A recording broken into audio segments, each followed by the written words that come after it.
Good morning, everybody. My name is Pranav, a legal editor at Lexis & Company for the month of June. And today in legal news, clear the correlation between holding of Kumbh Mela and consequent deaths which occurred in May. The Uttarakhand High Court urges the state to cancel the Char Dham Yatra. The order stated that the court is of the firm opinion that a catastrophe like COVID-19 pandemic should not be reinvited by holding and permitting large gathering at religious shrines. The Uttarakhand High Court on Wednesday asked the state government to reconsider its decision to reopen the Char Dham Yatra from July 1st in view of the COVID-19 and the third wave of the pandemic looming large.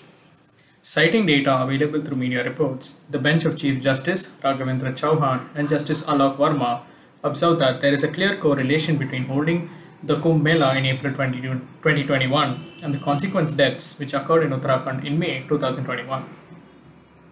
The court opined that COVID-19 must not be reinvited by permitting large gatherings at religious events, considering the fact that large gathering invariably leads to a spike in the COVID-19 pandemic. The court is of the firm opinion that a catastrophe like COVID-19 pandemic should not be reinvited by holding and permitting large gathering at religious shrines, and also by permitting the Char Dham Yatra by the state government. With a view to keeping the devotees safe from the coronavirus, the court asked the state to consider the feasibility of live streaming the ceremonies of the Char Dham Yatra for the benefit of people throughout the country. With the rising cases of death due to the emergence of the Delta Plus variant of COVID-19 and the black fungus disease, the court directed the state government to review its decision to open the Char Dham Yatra for the following reasons. There were a total of 9 reasons given by the government. Given by the court. Firstly, the Delta Plus variant has already started affecting Madhya Pradesh, Maharashtra, and other southern states, and it will spread to other parts of the country, including Uttarakhand. Secondly, the director of All India Institute of Medical Science, Delhi, gave a statement that India will be hit by the third wave of COVID-19 by August 2021. Thirdly, the Jammu and Kashmir administration has decided to cancel the Amarnath Yatra, which was scheduled for this year in view of the ongoing pandemic. Fourthly, a perusal of data available clearly indicates that the Kumbh Mela held in April in Uttarakhand was a major source of the spread of the coronavirus, leading to 59% deaths in the state in May 2021. Fifthly, recently on June 20, lakhs of people were permitted to gather at the Har Ki Pauri at Haridwar for Ganga Dashera.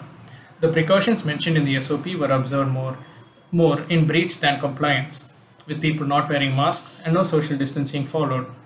Sixthly, on June 22nd, the Neem Karoli Baba temple also saw thousands of devotees pouring into the temple without any adherence to precautionary SOPs prescribed by the central government.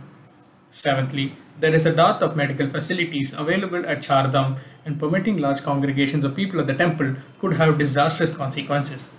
Eighthly, the tourism department is yet to prepare the SOP for opening of the Char Dham Yatra. And finally, the third wave of COVID-19 will hit children from the prenatal age to 18 years. This will be a colossal loss not only to parents but to the nation at large. The court took the cognizance of the fact that cancelling the Yatra may have a deleterious financial impact on the residents of the area. The court said that, however, it is more important to save the lives of the people, while suggesting that the government can provide economic stimulus plans for the benefit of businessmen and the tourism industry, which depends on the devotees visiting the event. The court further added that, as far as the religious sentiments of people are concerned, this court is of the opinion that live streaming from the Char Dham Yatra shrines can be done for the benefit of the people of the country. Such live streaming would permit the devotees to witness the deity, to pay reverence to the deity, and yet save the lives of the people. Hence, it is imperative that the decision of the state government should be reviewed. After all of the above-mentioned factors were brought into light, the Chief Secretary gave an undertaking that the decision will be reviewed by the Cabinet and the court will be informed of the government's final decision on June 28, 2021. With this, I come to the end for today's topic. Thank you.